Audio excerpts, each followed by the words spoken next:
హైదరాబాద్ వెళ్ళే రైలు కదా. అవును, అది నా గుండెల మీదకి వెళుతుంది. దుర్గా ఆ రైల్లోనే వెళుతుంది.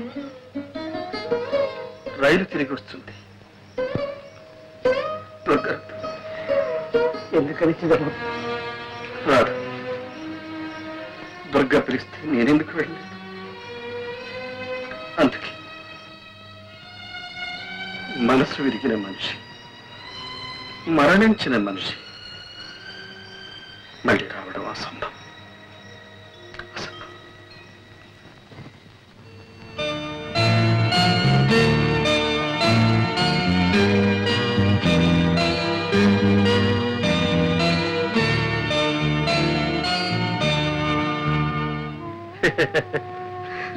నాకు బాధలు ఎక్కడున్నాయమ్మా? దుర్గ లేకపోతే నేను ఒక్కడిని ఎక్కడైనా ఎలాగైనా బ్రతకాలి, హాయిగా బ్రతకాలి. దుర్గ లేకపోవడమే నీకు హాయిగా ఉందా అన్నయ్య? బాధలు లేకపోవడమే హాయి కదమ్మా. ఒక్క మాట అడుగుతాను, చెప్పన్నయ్యా. నీ అప్పులు, నీ బాధలు దుర్గకి ఎన్నడైనా చెప్పావా? లేదు. ఎందుకు చెప్పలేదు? సరే, మొగుడిని ప్రేమించడం వేరు, అర్థం చేసుకోవడం వేరు. దుర్గకు ప్రేమించడమే తెలుసు, అర్థం చేసుకోవడం తెలియదు. ఆమెకి అది చేతగా. అలాగని ఆమెకేమీ చెప్పకుండా అన్నీ దాచుకున్నావు. నీ కష్ట సుఖాలు చెప్పలేదు, నీ ఇష్టాయిష్టాలు చెప్పలేదు. నువ్వేం చేస్తున్నావు, ఎలా సంపాదిస్తున్నావు, ఎంత సంపాదిస్తున్నావో ఆమెకి తెలియదు.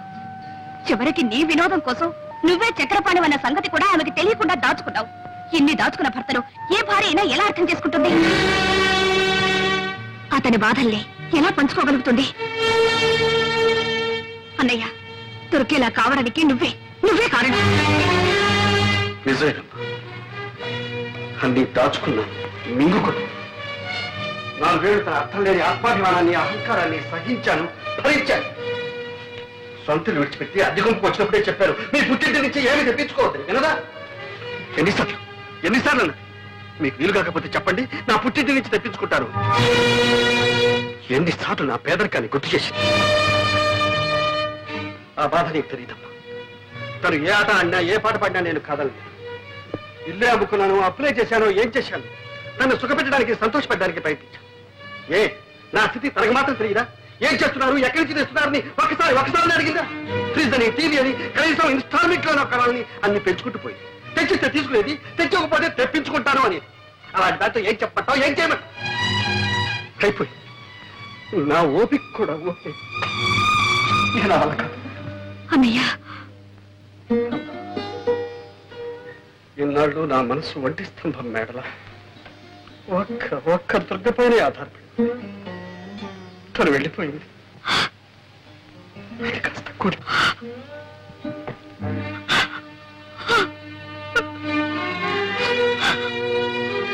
నువ్వెందుకమ్మా కంగారు పడతావు?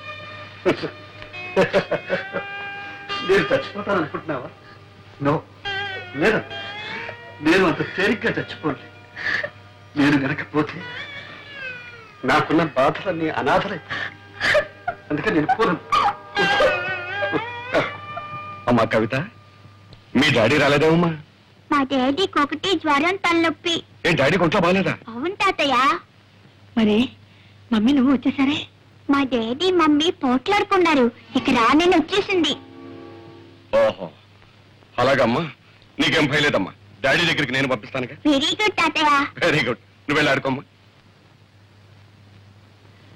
ఏమిటండి ఇది?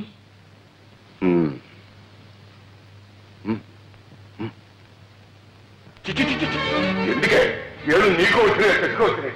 ఇంకా చిక్కు లేకుండా నిలబడామే. ఇంకొక క్షణం నా ఇంట్లో వస్తారు పిల్లలు. ఏమండి, తాగొచ్చి తన్నా ఆడుతున్నారా? నా ఇష్టంలో తాగుతాను, తనని ఆడతాను. నువ్వెవరు ఆడతానికి? దాని బట్టి మాటతో ఫెయిల్ అయిపోతున్నావు. ఏం మాట్లాడుతున్నారు మీకు తెలుస్తుందా? మీకేమైనా మర్చిపోయిందా? మర్చిపోయిన మాట్లాడే నీకు మాట్లాడాలంటే పచ్చులు ఇరిపోయి జాగ్రత్త. నీ పెట్టి పేడ పట్టుకు పోయి. నన్ను ఎక్కడ పొమ్మంటారండి? ఎక్కడ పోవాలో అది కూడా నేను చెప్పాలా? మొగుడు వదిలిపెట్టినారది, మొగుడు వదిలిపెట్టినారది, ఎక్కడికి వెళ్ళాలో నాకంటే నీ కూతురు బాగా తెలిసే బాగానే చెప్తుంది. ఇగో, నీ పుట్టింటికి పోతావో లేకపోతే ఎక్కడికి పోతావో మళ్ళీ ఈ జన్మలో నీ ముఖాన్ని చూపెడతావు. మొగుడంటే, ఇల్లంటే ఒక గౌరవం ఉండదు. ఏమిటే పెద్ద శ్రీరంగ నీతులు చెబుతున్నావు? నేను మగాడిని నీ మొగుడిని నా అవసరాలు నాకుంటాయి. అవన్నీ నీతో చెప్పాలా? నాకు అర్జెంటుగా ₹1,00,000 కావాలి. పోయి పుట్టింటికి వెళ్ళి తీసురా. ఉన్నాయి కానీ నీ అప్పకు లక్షల కోట్లు. అయ్యో ఏమిటండి కర్మ? మా నాన్న ఏమని అడుగుతానండి? అడిగితే మీరెంత చులకడైపోతారు. పుట్టిన నుంచి డబ్బు తెస్తాయి, మీ మర్యాద ఉంటుందండి. మర్యాద ఏమిటే మర్యాద? నీకు కావాల్సిన తెచ్చుకున్నావుగా, నగరం, చీరలు, బీరువాలు, పోషణలు. ఏ నా దగ్గర నీ మర్యాద ఆడదాని మీద చేయిస్తావా? నీకు సిగ్గు లేదు? ఏమో ఏంటి సిగ్గు గిగ్గు అంటున్నావు?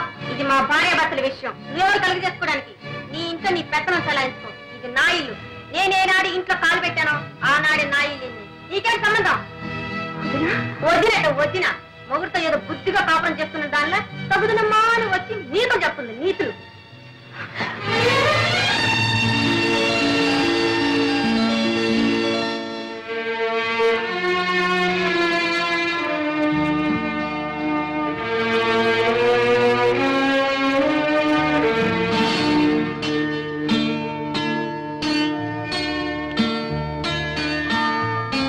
శ్రీమతి దుర్గా ప్రసాద్.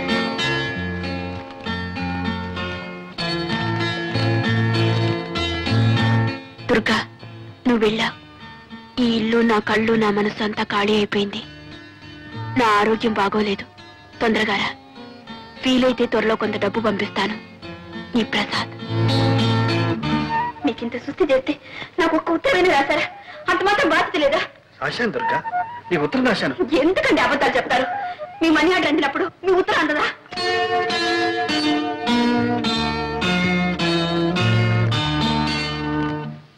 దాంపత్య జీవితం మధురాతి మధురంగా మలుచుకోవాలంటే ప్రతి భర్త ప్రతి భార్య ఒక్కసారి కాదు 100 సార్లు చదవాలి చక్రపాణి గారి ఆత్మార్పణని. భగవద్గీత ఎన్నిసార్లు చదివినా ప్రతిసారి అంతో ఇంతో కొత్త అర్థం గోచరిస్తుంది, కొత్త ఆనందం కలిగిస్తుంది. అలాగే ఆత్మార్పణ నవల చదివితే అలాంటి ప్రయోజనమే కలుగుతుంది. మహిళా మండలి అధ్యక్షురాలు శ్రీమతి యశోధర గారికి ఈ ఆత్మార్పణ మొదటి ప్రతిని ఇవ్వటం చాలా సముచితంగా ఉంది. చక్రపాణి గారు కూడా 2 మాటలు చెప్పాలి.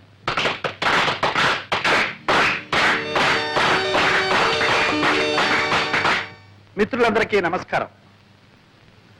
ఒక రచయితని గాని కళాకారుణ్ణి గాని తను చేసిన ప్రయోగాల గురించి తననే మాట్లాడమనడం అంత న్యాయం కాదు. ఎందుకంటే అతనేదైనా చెప్పదలుచుకుంటే అతని రచనలే చెబుతాయి కాబట్టి. మరేదైనా కొత్త సమస్య తలెత్తితే మరో కొత్త రచన పుట్టుకొస్తుంది, అంతే. సెలవు. దుర్గా, నిజమేనా? చక్రపాణి మీ ఆయన? మీరిద్దరు తోడు దొంగతుమ్మా. పంతాలు కూడా తప్పకుండా అమ్మ దుర్గా, నాతో కూడా చెప్పలేదు, అంత దాచుకున్నావు. ఉండండి అత్తయ్య. ఇంత గొప్ప రచయిత భర్త కావటం ఎంత అదృష్టమో తెలుసా? అరే, ఆయన పుస్తకాలు 3 సార్లు చదివాను. చక్రపాణి మా బావగారని తెలిస్తే ఒక్కొక్కటి 6 సార్లు చదివి ఉండేవాడమ్మా. ఆనాడు కింద భూమి పైన ఆకాశం తప్ప ఏమీ లేదు దరిద్రుడు అన్నావు. ఇప్పుడు సంతోషంగా చాలా సంతోషంగా ఉందండి.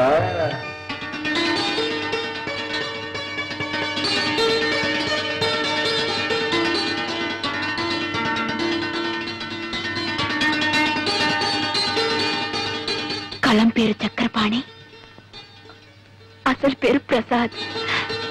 కలం పేరు చక్రపాణి. వాడొక బచ్చ పుట్టి 2 ఏళ్ళయింది. పంది పిల్లల్ని ఏం చూడు, ఒక మందర. కోడి పిల్లల్ని పొదుగుతుంది ఒక 20-21. అట్లా కనిపించిన 10 పత్రికలను రాసి పారేస్తున్నాడు ఏదో చెప్ప.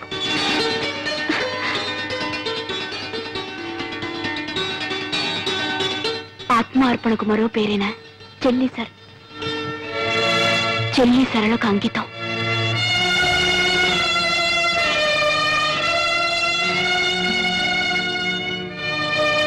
ఈ నవలకు జవం జీవం. నా అర్థానికి దుర్గా.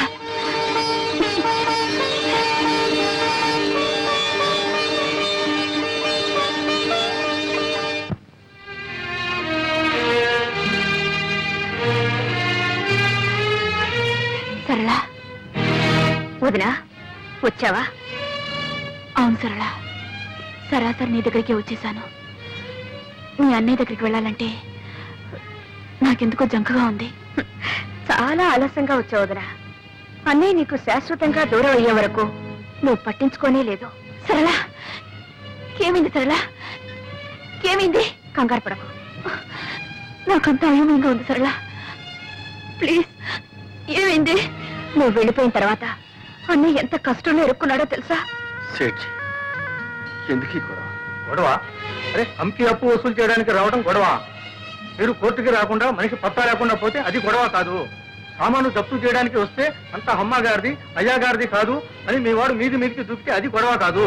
అది కాదు సేఠ్, వాడు చెప్పిందంతా నిజం. ఇక్కడ నువ్వేమీ నవ్వుతావు. మర్యాదగా జప్తు చేయనిస్తారా? సరే సరే, అది నాది కాదు ఇది నాది కాదని మడత పేచీలు పెడితే రేపు ఈ పాటికి అరెస్ట్ వారెంట్ తెచ్చి అతన్ని జైల్లో దోయించేస్తాను. నువ్వు నా చిన్నబాబుని జైల్లో కూర్చోబెడుతున్నావా? ఎలా పెడతావో చూస్తా. నేను చూస్తాను. ఏం చూస్తావు? సింహం, నువ్వు ఊరుకో. సెచ్చి, ఈ నగలు తీసుకొని నీ బాకీ కింద జమ కట్టుకోండి. అమీనాజీ, అదండి పోదాం.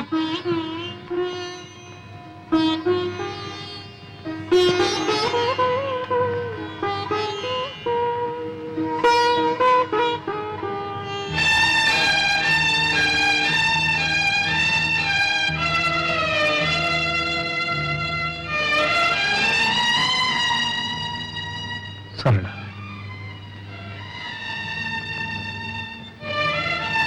తీర్చగల రుణాన్ని తీర్చలేని రుణాన్ని నాకు మిగిల్చావా? అన్నయ్య అంత బాధలో కూడా నాకు కబురు చేశాడే గాని నీ పేరు తలపెట్టలేదు. ఒక ఆడది భర్తను ఆదుకోగల ఆపద ఇంతకన్నా ఏముంటుంది? వదినా, నువ్వు ఒకప్పుడు అన్నావు చోట్లేనింట్లో చోటు చేసుకొని బలవంతంగా బ్రతకడం కట్టి వెళ్ళిపోవడం మంచిదని. ఇప్పుడు నేనంటున్నాను నువ్వు వెళ్ళిపోవడమే మంచిదని. నీకెదురయ్యే అవమానాన్ని నువ్వు భరించలేవు. సరళా, అవునుదిరా, ఆత్మాభిమానం అనేదానివి. ఆత్మాభిమానం అనే పేరుతో అహంకారం పెంచుకున్నావు. కానీ ఆత్మాభిమానం అంటే ఏమిటో నిజంగా నీకు అర్థం తెలియకుండా పోయింది. భార్యాభర్తల మధ్య కావాల్సింది ఆత్మాభిమానంతో పాటు అవగాహన. ఆ అవగాహనే ఆత్మార్పణం.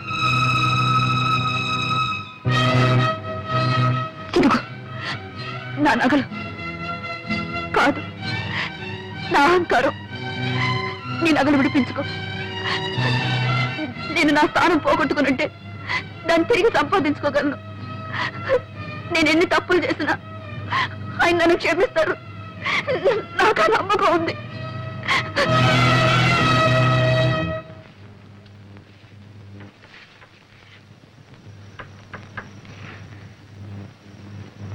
కవిత, నువ్వు ముందు వెళ్ళమ్మా.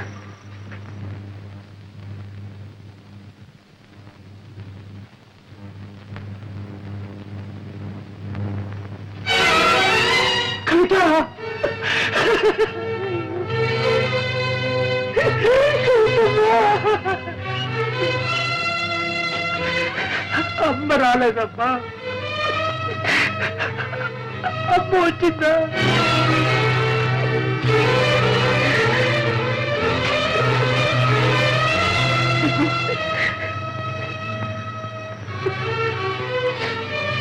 ఇప్పుడు వచ్చి ఏం ప్రయోజనం అమ్మగారు? అంతా అయిపోయింది. ఏం జరిగింది? అసలు విషయం ఏమిటో చెప్పు. విషయం ఏముందమ్మా, ఒకటే విషయం. జీవితంలో ఆఖరి నాటకం ఆడిపోతున్నానని చెప్పి చిన్నబాబు వెళ్ళిపోయాడమ్మా. నాకేదో బాగా ఉందమ్మా. ఆయన ఆఖరి నాటకం చెప్పినా కూడా వెంట వెళ్లకుండా ఇక్కడే ఉన్నావా? ఇదే నాని మీద నీకున్న దుర్గమ్మ, నా విశ్వాసాన్ని గురించి అడుగుతున్నారా? చిన్నబాబు దగ్గర మీరు ఎప్పుడు వచ్చారమ్మా? నా తర్వాతేగా. అతని గురించి మీకేం తెలుసమ్మా? ఆయన ఆఖరి నాడగా అన్నదాన్ని అల్లాడిపోయారే. ఆ మాట విన్నప్పుడు నేను ఎలా భరించగలనమ్మా? గుండె బద్దలైపోయింది. నా మనసు ముత్తుబారి రాయిలా ఇక్కడ పడున్నా. భగవంతుడే అతన్ని కాపాడాలి.